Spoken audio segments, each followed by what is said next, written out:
عاوز اتكلم برضو في الفيديو ده على طريقتين او حاجتين ساعدوني ان انا اكون ملتزم اكتر في الانجاز. يعني لو هنتكلم بقى انا اتعلمت ايه بقى من كل الكتب بتاعت الانتاجيه دي واتوميك هابتس 7 عادات هيغيروا مش عارف ايه ده 7 all of this.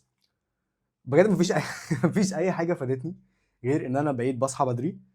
بقيت بصحى الساعه 5 الصبح، ومن 5 ل 9 ده الوقت اللي انا بعمل فيه التاسك اللي هو صعب بالنسبه لي. يعني انا بالنسبه لي مثلا كان صعب ان انا اروح الجيم او ان انا اقرا واكتب ومديتيت وجورنال وكل الكلام ده بعد ما اخلص شغل. بعد ما اخلص شغل بكون فعلا مرهق ذهنيا وبكون مش عاوز اعمل اي حاجه، which is very normal. انت ممكن تكون مثلا بتخلص كليتك او بتخلص شغلك 8 ساعات مثلا وساعتين مواصلات ولسه انت محتاج تاكل وتستحمى ومش عارف تعمل ايه، وخلاص يعني اليوم في الاخر بيبقى منه ساعه ساعتين انت بتكون مرهق ومش قادر تعمل حاجه، فبتخش تنام وتصحى وتفضل في نفس اللوب دي وما تقدرش تكسرها.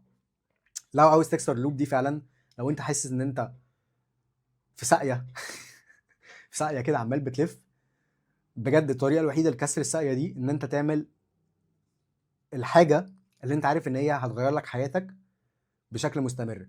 عشان تعمل الحاجه دي انت محتاج ان انت تخصص لها كل قوتك 100% of your يعني of your energy.